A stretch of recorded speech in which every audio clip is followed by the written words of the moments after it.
Welcome to live three Gurukul friends. Finally आपके JSSC CGL के exams खत्म हो गए। 9 साल से एग्जाम चल रहा था प्रोसेस, तो आज जाके फाइनली दोनों शिफ्ट के पेपर्स खत्म हो गए। आपने पेपर तो देख ही लिया होगा दोनों शिफ्ट का, है ना। आपने आंसर्स भी मैच कर लिए होंगे, बहुत सारे इंस्टीट्यूट्स ने आंसर्स का की लॉन्च कर दिया है। तो फाइनली अब जो आपके दिमाग में जो डाउट आ रहा होगा कि कट ऑफ क्या जाएगा, है ना। बहुत सारे स्टूडेंट्स पैनिक मोड में है कि कट ऑफ क्या जाना चाहिए, कट ऑफ क्या जाना चाहिए, है ना। सी, जो आपका एक्सपेक्टेड कट ऑफ होगा, ये कट ऑफ जो होता है दो तीन चीजों पर डिपेंड करता है। सबसे पहला जो चीज होता है ये होता है डिपेंड कंपटीशन पे, है ना। कंपटीशन कैसा था, फाइन। उसके बाद ये जो डिपेंड करता है क्वेश्चन पेपर पे, है ना। क्वेश्चन कंपटीशन इस बार नो डाउट कम था पिछली बार से, है ना, क्योंकि 40% स्टूडेंट्स ने एग्जाम छोड़ दिया है ना। 40% स्टूडेंट्स ने एग्जाम्स को छोड़ दिया, 60% अराउंड अटेंडेंस बना है, तो मोटा मोटी 4 लाख बच्चों ने एग्जाम्स दिया है, फाइन। और उसके बाद क्या था कि एग्जाम का जो डेट था 4 तारीख को अनाउंस किया गया था। बहुत सारे स्टूडेंट्स को लगा था एग्जाम्स नहीं होगा, तो ऑब्वियस से बात है टाइम कम मिला था रिवाइज करने का, तो कहीं ना कहीं कॉम्पिटिशन भी इस बार मतलब डाउन हुआ है 100%, है ना, नो डाउट। क्वेश्चंस का लेवल इस बार कंपैरेटिवली 28 जनवरी वाले से पेपर काफी अप था, है ना। क्वेश्चंस का लेवल काफी अच्छा था इस बार। तो जब भी क्वेश्चंस का लेवल ऊपर उठता है, टफ जाता है, तो कट ऑफ आपका नीचे गिरता है ना। तो नो डाउट कंपटीशन आपका इस बार नीचे गया है और क्वेश्चंस का लेवल काफी ऊपर उठा है। तो हमारे अकॉर्डिंग जिसने भी पेपर 3 में, है ना, जनरल कैटेगरी की बात करो अनरिजर्व की, 150 क्वेश्चंस में से, है ना, 150 क्वेश्चंस में से, इसमें फिर से अच्छे से 150 क्वेश्चंस, है ना, 150 क्वेश्चंस में से जिसने भी मतलब अनरिजर्व कैटेगरी में 90 के आसपास सही कर दिया है ना, मतलब आफ्टर नेगेटिव मार्किंग, तो काफी अच्छा स्कोर है, आपका सिलेक्शन हो जाना चाहिए, है ना। अगर एग्जाम अच्छे से हुआ है एकदम, तो 90 क्वेश्चंस पेपर 3 में, है ना, पेपर 3 की बात कर रहा हूं मैं। 90 क्वेश्चंस बहुत अच्छा स्कोर है ना, बहुत अच्छा स्कोर है 90 क्वेश्चंस के आसपास, है ना। 90 से मान के चलिए 90 95 85 टू 95 मान के चलिए, है ना।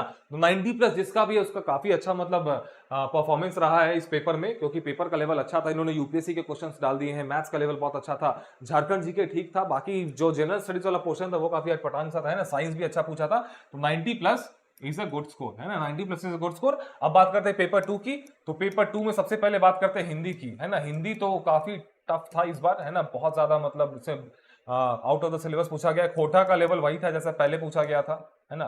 खोटा ठीक था इस बार। इंग्लिश का भी लेवल अच्छा किया इन्होंने, ग्रामर काफी पूछा है, तो इंग्लिश का भी। तो पेपर 2 का भी हम लोग कुछ नहीं कह सकते कि इसमें क्या परफॉर्मेंस कैसा जाएगा, पेपर 2 का भी रहने देते हैं, है ना। पेपर 3 में मोटा मोटी जिसका 90 प्लस स्कोर है काफी अच्छा है, लेकिन अब नॉर्मलाइजेशन भी होगा आपका, है ना, क्योंकि 21 और 22 को पेपर हुआ है, 21 और 22 को, तो आपका नॉर्मलाइजेशन होना फिक्स है ना, नॉर्मलाइजेशन होगा। अब ये देखने वाली बात होगी ये कौन सा प्रोसेस पे नॉर्मलाइजेशन करते हैं, कैसे नॉर्मलाइजेशन करते हैं, कौन सा मतलब प्रोटोकॉल फॉलो करते हैं। तो नॉर्मलाइजेशन से थोड़ा सा तो इंपैक्ट पड़ेगा, है ना।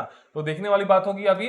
लेकिन 90 प्लस मान के चलिए इसका भी सही है, वो काफी मतलब अच्छा स्कोर है ना। अब देखिए सीजीएल आपका खत्म हो चुका है, समाप्त हो चुका है, तो अब इसके पीछे नहीं पड़ के रहना है कि कब आएगा रिजल्ट, मेरा सिलेक्शन होगा कि नहीं, आपने परफॉर्म कर दिया है ना। अब छोड़ दीजिए, अब आगे बढ़िए। अब आगे क्या है आपके लिए, तो सी, अभी आपके लिए प्रेजेंटली मार्केट में, है ना, सबसे जो तगड़ी आपकी अपॉर्चुनिटी है दैट इज बीपीएससी 70th, है ना। बीपीएससी 70 जो है ये काफी तगड़ा वैकेंसी है। सी, 1929 सीट से ये बढ़ के 2000 प्लस होने वाले हैं, है ना, 2000 प्लस। पूरा जेपीएससी को मिला देना, पहला से लेके 11 जेपीएससी तक, है ना, 1 टू 11 जेपीएससी को अगर फाइनल कर देना, पूरा मिला के ऐड कर दे, तो भी शायद इतने सीट्स नहीं होंगे टोटल जोड़ के, है ना। अभी तक पूरे ऐड करके 29 सीट्स नहीं होंगे। इसमें देख रहे हैं अब 200 सीट्स बस एडमिनिस्ट्रेटिव सर्विसेज के, है ना, बीएएस है। और जिनका पुलिस में जाने का सपना है, खाकी का सपना, 136 सीट्स है ना, बिहार पुलिस सर्विस के। कॉमर्शियल टैक्स ऑफिसर 168, अभी लेवल 9 के आपके 174 है, मतलब काफी सॉलिड वैकेंसी है बिहार की, है ना। हर झारखंड के बच्चे को बिहार का एग्जाम देना चाहिए, बिहार के बच्चे तो देंगे ही, है ना। तो इसमें बीपीएससी की काफी तगड़ी वैकेंसी। और उसके अलावा क्या है, तो बिहार में एसआई की वैकेंसी आ रही है ना, एसआई, है ना। फिर आपकी एसएससी की वैकेंसी आ रही है। फिर उसके अलावा क्या है, 14th जेपीएससी, है ना। सी, जेपीसी का एग्जाम अगले साल 2025 में होना ही होना है ना, 2025 में जेपीसी होगा ही होगा। बिकॉज जब भी कोई नई सरकार आती है ना, मतलब इलेक्शन के बाद जेपीसी के एग्जाम्स लेती ही लेती है। आप देख लेंगे रघुवर जी के टाइम में भी सबसे जो पहला काम किया था उन्होंने जेपीसी का एग्जाम लिया था। फिर हेमंत जी ने भी आते के साथ 7 to 11 जेपीसी करवाया था, है ना। तो आपकी जेपीसी के एग्जाम से होने वाले हैं। तो बीपीएससी आपका 17 नवंबर को फिक्स हो गया, फाइन, 17 नवंबर को एग्जाम ये होने वाला है। तो इसके लिए हमने पिछले मतलब काफी 8 से 10 दिनों से हम थोड़ा इधर मतलब बीपीएससी बहुत ज्यादा हमारी पूरी टीम लगी हुई थी। हमने इसके पूरे सिलेबस को डिकोड किया, कहां से क्वेश्चंस पूछते हैं, कैसे मतलब कट ऑफ क्रॉस किया जाए, इसका प्रीलिम्स है ना, हमने सब कुछ अच्छे से इसका डिजाइन किया, सोर्सेस क्या फॉलो करने, एकदम स्मार्ट अप्रोच, स्ट्रेटेजिक अप्रोच कि अगले 55 दिन जो भी आपके पास है 55 डेज है ना, इन 55 दिनों में हम बिहार के लिए काफी ज्यादा मतलब एग्रेसिव अटैक करने वाले। बिहार में एक चीज हमने पाया कि यहाँ पे नोट्स, जैसे हमारे नोट्स का काफी ज्यादा मतलब पॉपुलैरिटी है झारखंड में, बिहार में भी, तो हमारे इसमें नोट्स के साथ साथ एमसीक्यूज यहाँ पे काफी इंपॉर्टेंट, क्योंकि एनालिटिकल क्वेश्चंस पूछते हैं बिहार में है ना।